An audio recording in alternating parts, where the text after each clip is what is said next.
Hello everyone, Josh here with Josh Nam Golf and your tip of the week. And today we're going to look at Brooks Koepka, who just won the PGA and has won 3 of the last 6 majors. And we're going to take a look at his swing and see what you can learn from it and how it might help you improve your golf game.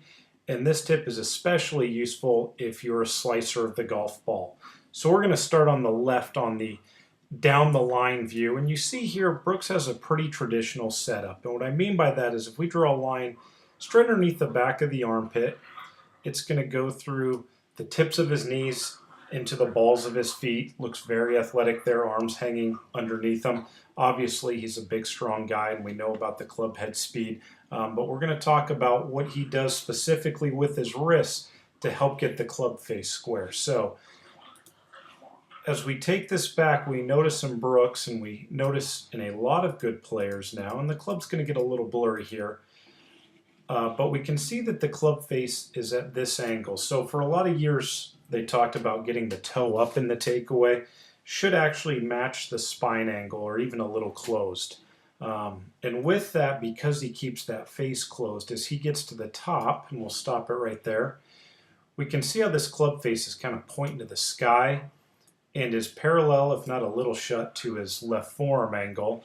And I think we've heard the announcers talk about 1,000 times how this left wrist is very flat, if not a little bowed, and the right wrist is bent back.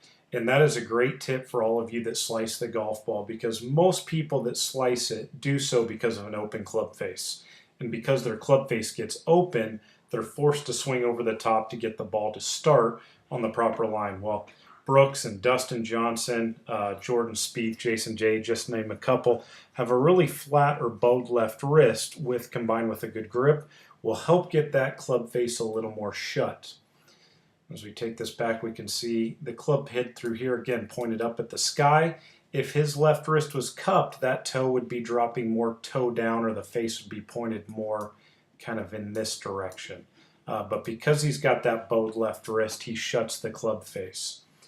From there, we're going to see how he shallows out the club and really rotates through it. Club stays very square through the hitting area, and we know he has a ton of club head speed. As we look on the right, quick little tip here for all you amateurs. I'm going to draw a line, little box right kind of between his hips, going through the middle of the ankles. And as he takes this back, you can see how he loads his pressure over to the right hip.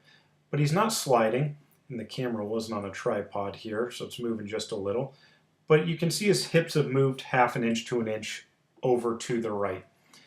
Now as he starts his transition here, look before he even gets to the top of his swing, how he's starting to load into the left. One of the things we've heard all the time is you've got to keep your head steady. Well, in fact, a lot of the long hitters are actually going to have their head moving forward slightly in transition. So his hips moved probably 3 or 4 inches there. Now his head will stay still, but you're going to see how the rest of his lower body really explodes forward. So from setup to impact, we can see how his lower body has moved probably 6 or 7 inches forward. If you have trouble taking divots in front of the ball with irons, this is probably why our hips are staying too much in the box. For speed, power, and consistency, let's get those hips driving forward out of the box, getting all the pressure onto the left foot, and then really turning and exploding through. So if you slice the ball, make sure your club face is going back closed and you get that left wrist bowed. And for power, and make sure we're compressing those irons and hitting the ground in front, let's make sure that we're moving forward in the downswing, really getting aggressive into our left foot as we come down.